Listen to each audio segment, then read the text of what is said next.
진짜 전략으로 주식창 김우식 고수와 함께 시장에 대한 고민 또 함께 풀어보도록 하겠습니다. 어서 오세요. 안녕하세요. 시장 하락에 갖다 붙이는 불안 요인들이 굉장히 많습니다. 그렇죠. 지금 뭐 손에 꼽았을 때도 너무 많잖아요. 하나하나 나열하게도 앞서서도 계속 짚어봤었는데 일단 뉴욕 증시가 2% 넘는 급락의 기술주를 중심으로 좀 크게 나왔어요. 그렇죠. 근데 생각해보면 어제 우리 시장이 또 미리 큰 폭으로 하락하지 않았습니까? 그리고 지금 미 선물 시장이 좀 반등을 하는 걸 보고 그래도 오늘은 좀 제한적이려나 하는 기대도 있어요. 어떻게 보세요? 그렇죠. 우리 시장이 마치 그 느낌이 어제 빠지는 거 보면서 리트머스 같다는 느낌이 많이 들었어요.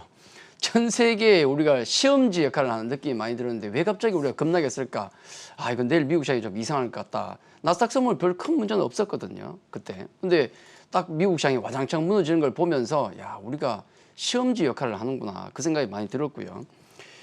제가 그 추석 직전에 나왔다가 한 주 쉬고 이제 이번 주에 나왔는데 추석 직전에 말씀드렸던 시장이 지금 기로에 와 있다.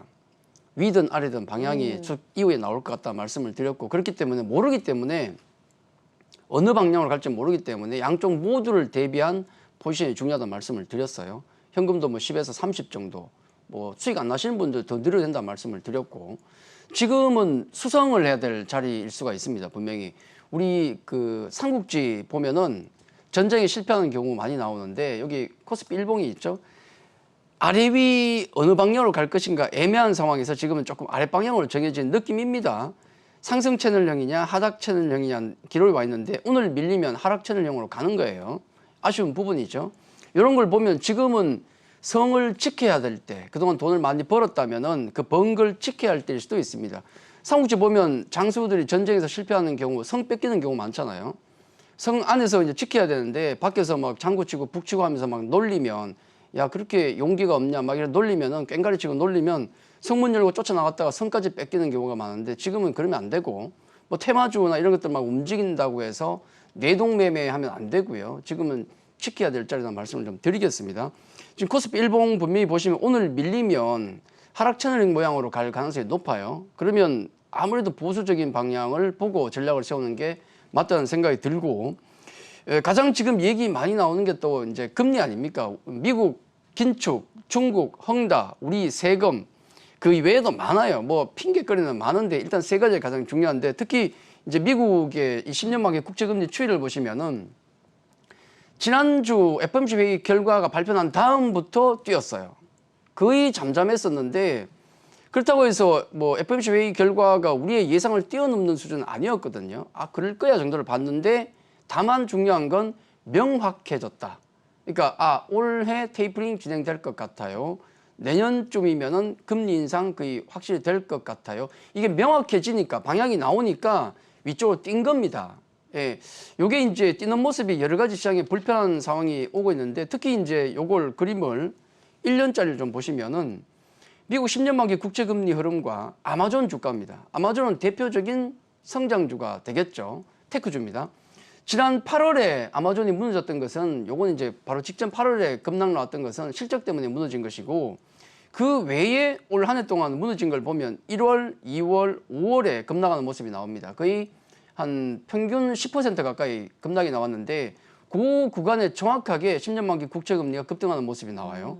1월에도 처음으로 한번 뛰었고 2월에 본격적으로 뛰었거든요. 그 다음에 좀 소강 상태 들어가다가 갑자기 또 5월에 또 반등이 나온 거예요.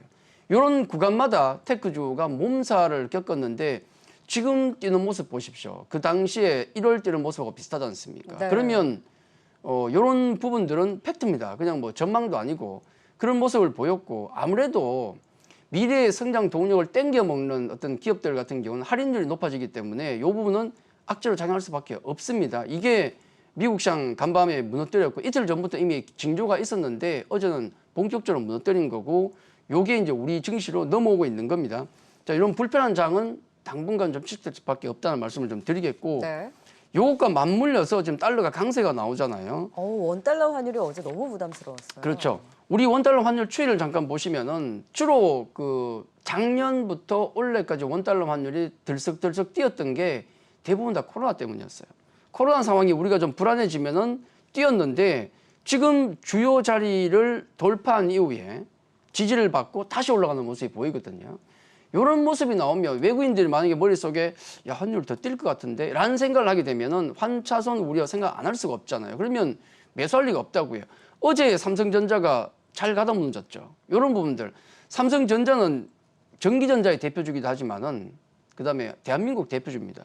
그러니까 외국인들이 만약 환 때문에 판다 그러면은 삼성전자 안 팔 수가 없는 거죠. 그래서 어제 삼성전자가 또 약간 무너졌던 게 좀 찜찜하더라 해서 외국인 수급이 지금 상황에서 좋아질 리는 없을 것 같습니다. 좀 좋았는데 네. 그래서 이 부분도 좀 아쉽다는 말씀을 좀 드리겠고 앞으로의 외국인 매수에 그나마 좀 들어왔던 연속성이 이제 또 제한적일 수 있다라는 거네요. 그렇죠.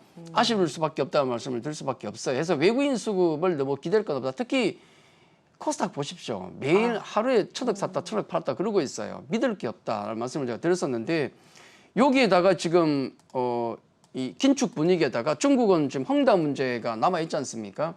헝다그룹 달러 채권 이자 금액인데 9월 23일 대충 넘어갔습니다. 모른 척하고 거의 디폴트 상태예요. 자, 9월 29일 오늘 또 만기가 더 도래했어요. 네. 이자를 또 지급해야 돼요. 10월, 11월, 12월 층층이 있습니다. 이걸 과연 통과해낼 것인가? 사실상 디폴트 상태고 지금 중국 정부에서 이걸 어떻게 다룰 것인가 남아 있습니다. 그래서 이게 뭐 리만 사태급은 아니다는 얘기 있지만은 우리 그 얘기 있어요. 2008년 리만 때문에 무너졌을 때 그걸 배경으로 만든 영화가 있는데 빅쇼트 아마 보신 네. 분들 계실 겁니다.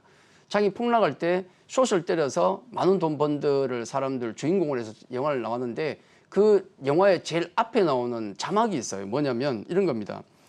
공경에 빠지는 것은 뭔가를 몰라서가 아니고 뭔가를 확실히 안다는 착각 때문이다. 굉장히 중요한 말이죠. 누가 압니까? 헝다그룹이 어떻게 될지.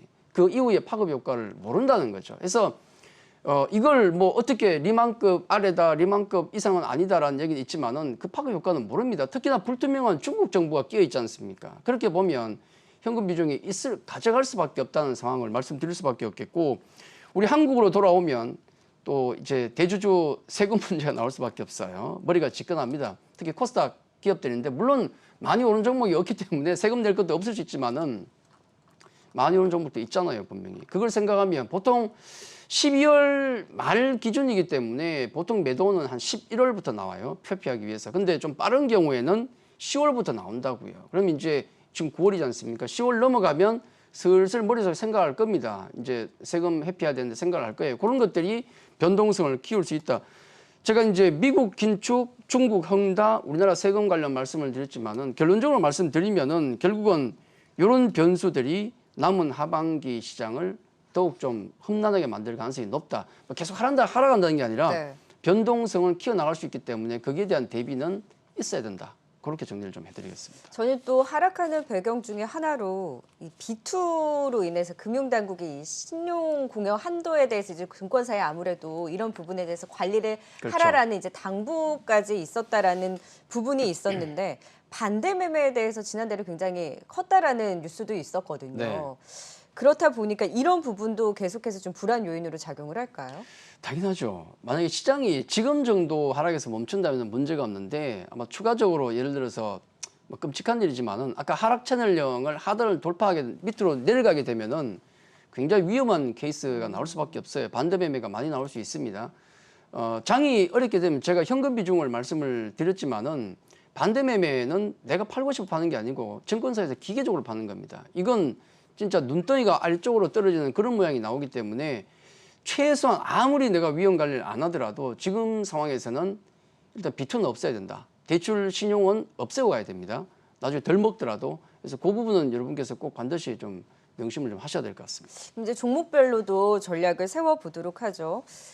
전일 시장을 보면 아무래도 대부분의 종목들이 하방 압력을 네. 받았는데 그 안에서도 나 혼자 산다, 혼자 잘 가던 2차 전지까지 좀 차익 실현이 나왔어요. 그나마 그렇죠. 에코프로 BM만 버텨줬고 그렇죠. 다른 종목들은 LNF 잘 가더니 이렇게 네. 하락하면 매수 기회인가 싶다가도 시장이 하락하면 또 많이 오른 종목들에 대한 부담감도 커지잖아요. 그렇죠. 그러니까 종목들을 봤을 때 가는 종목이 이제 계속 가는 건가? 팔아야 되나? 고민이 많거든요. 어떻게 보셨어요? 일단 좀 줄여야 돼요. 2차 전지도요. 아니 그럼요. 그 우리 포트 저 보면서 말씀을 좀 드리겠는데 제가 소개시키는 종목들 보면서 말씀을 좀 드릴게요.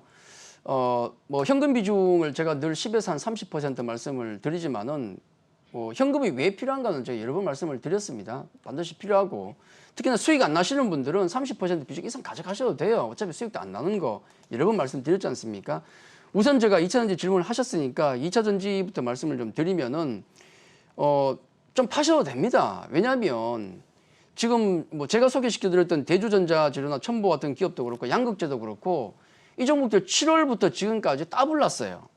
이렇게 올라온 종목이 어디 있습니까? 해서 많이 먹었잖아요. 해서 충분히 지금 일부 차익실현 가능하다는 말씀을 좀 드리고 다만 그냥 가져가도 저는 될 것 같은 정도의 어떤 성장성을 가지고 있는데 그냥이라고 말씀 못 드리는 것은 단기적으로 지금 성장주들이 압박을 상당히 받고 있잖아요. 테크주들이. 그걸 감안하면 급등했던 종목들은 조정이 나올 수 있다고요. 그걸 악착같이 버틸 필요는 없다. 그래서 일부 매도는 필요합니다. 다만 이런 2차 전지만큼 성장성이 담보로 되는 종목은 없어요. 지금도. 그런 섹터가 없습니다. 그러면 없는 입장에서는 급락이 나오고 나면은 나중을 위해서는 담아갈 수는 있다. 그래서 가지고 계신 분들은 기분 좋게 일부 차익 실현하시고 없으신 분들은 혹시 급락이 나올지 한번 노려보시는 게 좋지 않을까. 그냥 뭐 적당한 조정이 나오면 사지 마시고 급락이 나올 경우에만 없으신 분들은 중장기로 노릴 수 있다. 2차 전지는 저는 여전히 긍정적으로 봅니다. 일부 차익 실현 말씀드렸지만은 뭐 대전자 재료나 첨보는 가져가셔도 된다. 네. 워낙에 굳건하기 때문에 그렇게 말씀을 좀 드리겠고 득산 내역선 빠집니다. 항상 말씀드렸지만 아무리 좋고 급등 나온 종목이라도 고점 때리고 나서 이탈 적정 가격을 이탈하게 되면 뺄 수밖에 없어요.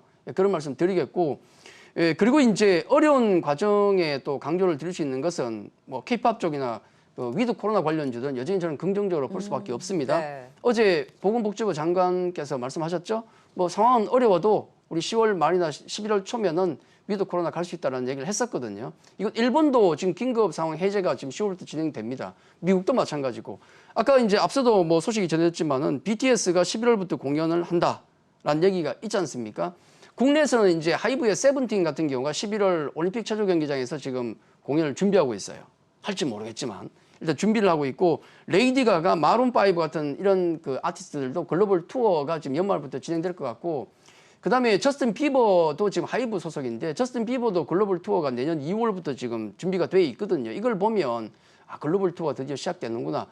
이런 관점에서 보면 실적이 좋은 종목들은 쫄 것 없습니다, 여러분. 그 말씀 꼭 드리고 싶어요. 네. 아무리 장이 안 좋아도 실적 성장세가 좋은 2차 전지, 뭐 엔터, 예를 들면 이런 쪽은 너무 겁먹을 필요 없습니다. 조정이 나오면 과감하게 매수하셔야 된다 말씀을 드리겠고 특히 3분기 엔터주 실적들은 지금 괄목상대거든요. 굉장히 좀 좋게 보고 있어요.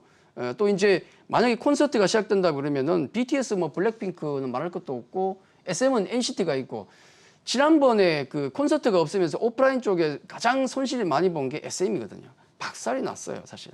그걸 감안하면 SM 같은 경우도 턴어라운드가 굉장히 가파르게 나올 가능성이 높습니다. 그래서 관련주들 관심 있게 좀 보시면 좋겠고 그리고 제가 이제 어려운 장에서도 KB금융을 하나 또 네. 집어넣었는데 요건 그림을 제가 하나 보여드리죠. KB금융 관련해 가지고 좋은 점과 나쁜 점이 있어요. 요거 이제 한창 연초부터 해서 뭐 금리 어쩌고저쩌고 얘기 많이 나올 때 가치 주냐 성장 주냐 이런 얘기 많이 나올 때 제가 보여드렸던 그림인데 지금 아래쪽 X축을 보시면은 금리가 올라가는 것이고 왼쪽에 Y축은 그러니까 이 PMI 지수 그러니까 경기 관련 지수가 되겠습니다. 그래서 오른쪽으로 X축이 올라가게 되면 금리가 올라간다는 것이고 위쪽으로 Y축이 올라가면 성장한다는 얘기거든요. 글로벌 성장 지수가 올라간다는 얘기입니다. PMI 지수니까. 그래서 경기가 좋아지고 금리가 올라가게 되면 가장 누가 수혜를 볼 것인가? 제일 끝단을 보시면은 금융주예요. 네. 예, 그 지금 금리가 올라가는 건 거의 확실하지 않습니까? 이건 뭐 명백한 것이고. 다만 아쉬운 점이라 그러면은 경기에 대해서는 조금 약간 지금 성장 이 회복세가 둔화되고 있는 모습이 나오고 있기 때문에 조금 불안한 구석은 좀 있어요. 하지만 위드 코로나를 관 시점에서 경기가 더 나빠질 것이다라고 보기보다는 그나마 좀 회복되는 걸로 본다. 그렇게 보면 금융주는 그나마 아마 좀 관심 있게 보셔도 되지 않을까. 다만 제가 KB금융을 집어넣긴 하지만은 만약에 KB금융도 아래쪽 이탈가를 저는 5만 원 보거든요. 요거 이탈하면 짤 없습니다. 그거만 이탈 안 하면 제가 보기에는 한 하반기 내년 상반기까지 상당히 좋은 퍼포먼스가 나올 수도 있다는 말씀을 드리겠고 그리고 이제 또 한창 많이 나왔던 게 추석 이후에 오징어 게임 얘기 많이 나왔잖아요. 네. 딴 것 없어요. 그냥 지난번에 우리가 킹덤에서 시작된 그 흐름이 스위트홈으로 이어졌고 스위트홈이 이제는 오징어 게임으로. 그러니까 한국 K 웹툰과 드라마가 먹힌다는 걸 확인했거든요. 그러면 최근에 또 올라갔다가 밀린다고 또 겁을 먹으신 분도 많으실 건데 겁먹을 필요 없이 확실한 라인업을 가지고 있는 드라마 제작사 같은 경우는 롱텀하게 우리가 관심을 좀 가져도 된다. 키스트 하나 딱 올려두고 있는데 키스트 네. 같은 경우도 실적 안 나오거든요. 다만 내년에 이 회사 같은 경우도 일루미네이션 K-팝 관련 드라마거든요. 그다음에 별들에게 물어봐. 요 우주 관련 드라마인데 재밌는 건 지금 중국하고 우리나라하고 우주 관련 드라마 합작해서 만들고 있다는 얘기가 들리고 있거든요. 여기 한중 관계 해제의 신호가 내년이 한중 30주년입니까? 뭐 그런 게 있기 때문에 어쨌든 우주 관련 드라마가 많이 나옵니다. 이런 블록버스터급 드라마가 이미 키스트 같은 경우도 준비가 돼 있고 연말에도 뭐 구경이라든지 2개의 드라마가 이미 편성이 돼 있거든요. 네. 확실한 건 실적이 턴어라운드 하는 건 확실하지 않습니까? 이런 종목은 롱텀하게 보셔도 된다. 어차피 뭐 K 드라마 같은 경우는 데이스로 갈 수밖에 없기 때문에 관심 가져도 된다는 말씀까지 또 드리도록 하겠습니다. 중국 전력난에도 현대제철, 동국제강은 계속 들고 갑니까?